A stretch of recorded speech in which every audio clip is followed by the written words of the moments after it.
மாண்புமிகு பேரவைத் தலைவர் அவர்களே, மக்களே மக்களுக்காக மக்களால் நடத்தும் ஆட்சி மக்களாட்சி என்றார் அமெரிக்க முன்னாள் குடியரசுத் தலைவர் திரு ஆப்ரஹாம் லிங்கன். இன்றைக்கு அமைந்துள்ள மக்களாட்சி மலர்வதற்கு மக்களிடம் உள்ள பெரும் எதிர்பார்ப்பு, அவர்களுடைய எதிர்பார்ப்புகளை இப்பேரவையின் கவனத்திற்கு கொண்டு வந்து அதனை செயல்படுத்துவதற்கான திட்டங்களை, சட்டங்களை அமல்படுத்த வேண்டிய பொறுப்பு இப்பேரவைக்கு உள்ளது.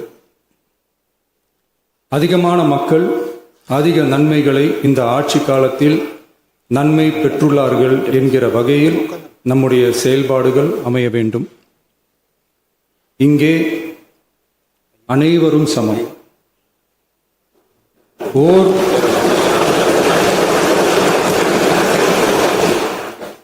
ஓர் உறுப்பினரை கொண்ட கட்சிகள் இங்கே இடம் பெற்றிருந்தாலும் அவர்களுடைய கருத்துகளுக்கும் அதிக எண்ணிக்கை பெற்ற தமிழக வெற்றிக் கழக உறுப்பினர்கள் தெரிவிக்கும் கருத்துகளுக்கும் சமமாகவே மதிப்பளிக்கப்பட்டு நல்லவை ஏற்கப்பட்டு அல்லவை நிராகரிக்கப்பட்டு ஜனநாயகத்தின் இதயமாகவும் மூளையாகவும் இப்பேரவை செயல்பட வேண்டும். அதற்குரிய வகையில் பெருமை வாய்ந்த வரலாற்று சிறப்பு கொண்ட இப்பேரவையை நடத்தி செல்லும் பண்பை பெற்றுள்ளவரையே தமிழக வெற்றிக் கழகம் முன்மொழிந்து தாங்கள் இன்றைக்கு இந்த ஆசனத்தில் அமர்ந்துள்ளீர்கள். மாண்புமிகு பேரவைத் தலைவர் அவர்களே, தாங்கள் பேரவைத் தலைவராக ஒருமனதாக தேர்ந்தெடுக்கப்பட்டுள்ளீர்கள். தங்களை இந்த ஆசனத்தில் மாண்புமிகு பேரவை முன்னவரும் எதிர்க்கட்சி தலைவரும் தங்களுடைய கரங்களை பிடித்து அழைத்து சென்று அமர வைத்தார்கள்.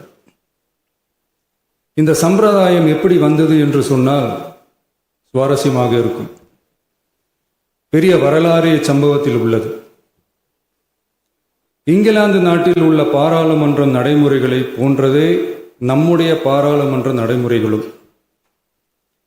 மன்னராட்சி இருந்த காலத்திலேயே அங்க பாராளுமன்றம் இயங்கியுள்ளது. அக்காலத்தில் அனைத்து அதிகாரங்களையும் பெற்ற மன்னரும் இருந்தார், பாராளுமன்றமும் இயங்கியது. அங்கே மன்னர் ஒரு பணியை செய்ய வேண்டும் என்று விரும்புவார், பாராளுமன்றம் அவருடைய விருப்பத்தை பெரும்பாலும் நிராகரிக்கும். மன்னர் விரும்பிய காரியத்தை பாராளுமன்றம் நிராகரித்து விட்டது என்கிற செய்தியை மன்னருக்கு சொல்ல வேண்டியவர் பாராளுமன்ற தலைவர், ஸ்பீக்கர் என்பார்கள். பாராளுமன்றத்தின் கருத்தை மன்னரிடம் சொல்ல வேண்டியவர் ஸ்பீக்கர். அதற்கு துணிவு வேண்டும். சில பணிகளை செய்வதற்கு தான் பாராளுமன்றத்தின் அனுமதி வேண்டுமே தவிர அந்த ராஜ்யத்தில் உள்ள எந்த பிரஜைக்கும் மரண தண்டனை விதிக்கும் அதிகாரம் மன்னருக்கு உண்டு. தான் விரும்பியதை பாராளுமன்றம் நிராகரித்து விட்டது என்று சொல்லும் ஸ்பீக்கருக்கு மரண தண்டனை விதிக்கும்படி ஆணையிடுவார். தலையை வெட்டி விடுங்கள் என்று ஆணையிடுவார்கள். இது பலமுறை நடந்ததால் யாருமே இந்த ஸ்பீக்கர் பதவிக்கு வர விரும்ப மாட்டார்கள். எனவே புதிதாக பாராளுமன்றம் அமையும் போது ஸ்பீக்கர் பதவிக்கு ஒருவர் அறிவிக்கப்பட்டவுடன் அவர் உடனே தலை தப்பித்தால் போதும் என்று ஓட்டம் பிடிப்பார்.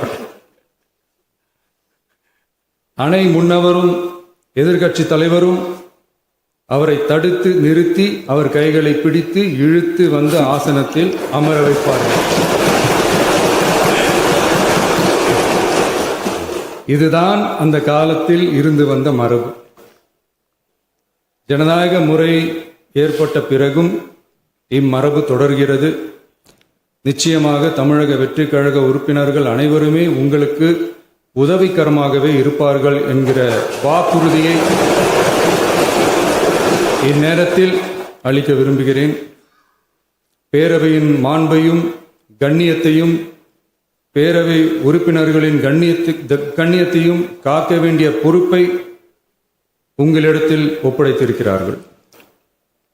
தற்காலிக பேரவைத் தலைவர் பொறுப்பில் மிக சிறப்பாக பணியாற்றிய நம்முடைய உறுப்பினர் திரு மூவி கருப்பையா அவர்களை சந்திக்க நேற்றுக்கு சென்றிருந்தேன். அங்கே முந்தைய பேரவைத் தலைவர்கள் படங்களை கண்ணுற்ற போது, அவர்களை பற்றி அறிந்த போது உண்மையிலே எனக்கு பெருமிதம் தந்தது. ஏனென்றால் எடுத்துக்காட்டாக விளங்கும் திரு ஜே சிவ சண்முகம் பிள்ளை, டாக்டர் யு கிருஷ்ணராவ், திரு எஸ் செல்லப்பாண்டியன் அவர்களுடைய வரிசையில் மிக சரியான ஒருவரையே நாம் முன்மொழிந்துள்ளோம் என பெருமை அடைந்தேன். அதே போன்றுதான் நம்முடைய பேரவை துணைத் தலைவர் அவர்களும், நீங்கள் இருவருமே மிக சாதாரண குடும்பத்தில் பிறந்து மக்கள் பணியாற்ற வேண்டும் என்கிற அவாவில் செயல்பட்டு வந்தவர்கள். குணம் நாடி குற்றமும் நாடி அவற்றுள் மிகை நாடி மிக்க கொளல் எனும் வள்ளுவரின் வாய்மொழிக்கேற்ப சட்டமன்ற நடவடிக்கைகள் சீராக, செம்மையாக, அமைதியாக நடைபெறும் வகையிலும் சட்டமன்ற ஜனநாயக பண்புகள், நெறிமுறைகள் பேணி பாதுகாக்கப்படும் வகையிலும் இந்த அவைக்கு பேரவைத் தலைவரும் பேரவை துணைத் தலைவரும் பெருமை சேர்ப்பீர்கள் எனும் நம்பிக்கை எனக்கு உண்டு. அரசியலுக்கு அப்பாற்பட்டு மனிதர்களை மதிக்கும் நல்ல பண்புகள் நிலைநாட்டப்பட வேண்டும். தமிழ் பண்பாடு போற்றப்பட வேண்டும்.